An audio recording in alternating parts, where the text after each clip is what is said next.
on girls' education in Muslim communities, challenges and opportunities from 11th to 12th January 2025 in Islamabad.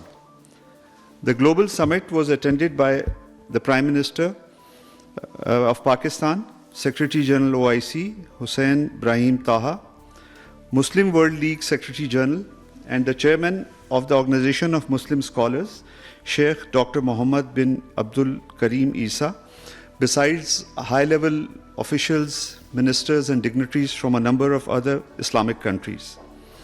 While addressing the meeting of the visiting ministers and dignitaries from various Muslim countries, the Prime Minister highlighted the significance of female education as emphasized upon by the Islamic teachings and instructions of the Holy Prophet, peace be upon him.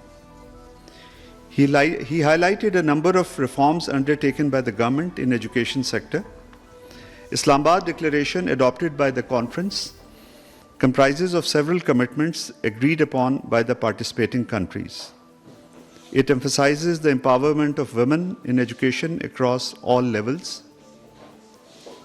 The declaration underscored girls' education as a fundamental right protected by divine laws, Islamic teachings, and international charters, and further emphasized aligning education with Islamic principles, national priorities, and global advancements, aiming to empower women and foster stable and peaceful communities.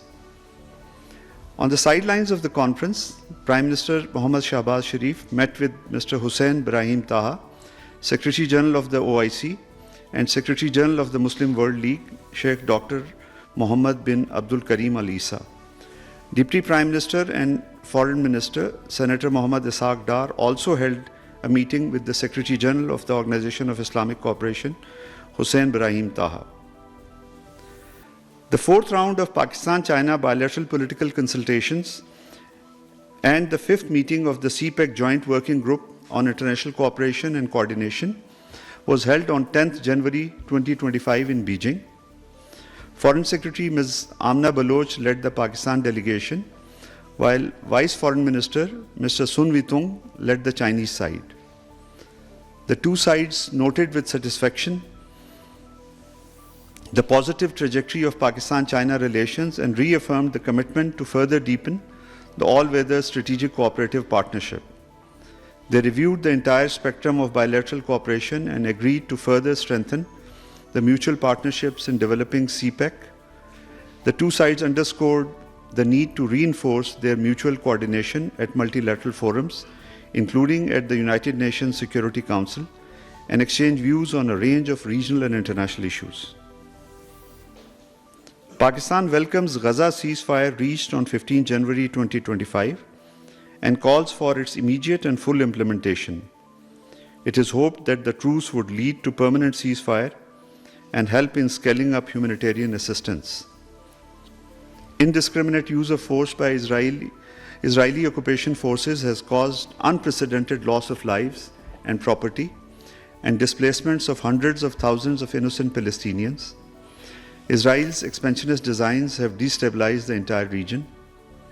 Pakistan reiterates its support for a just, comprehensive and durable solution to the Palestinian issue, leading to the establishment of a sovereign state of Palestine based on the pre-June 1967 borders with Al-Quds Al-Sharif as its capital. Pakistan-UK friendship is characterized by warmth, cordiality, robust cooperation and trust. As such, we note with deep concern the increasingly racist and Islamophobic political and media commentary in the UK that is aimed to conflating the reprehensible actions of a few individuals with the entire 1.7 million British Pakistani diaspora. Pakistan strongly rejects the baseless accusations and unfounded assertions made by India's Defence Minister and Chief of Army Staff on 13th and 14th January 2025.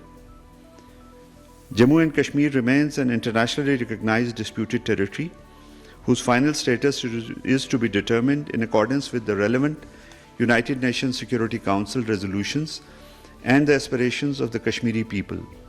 In this context, India has no legal or moral grounds to assert fictitious claims over the territories of Azad Jammu and Kashmir and Gilgit-Baltistan.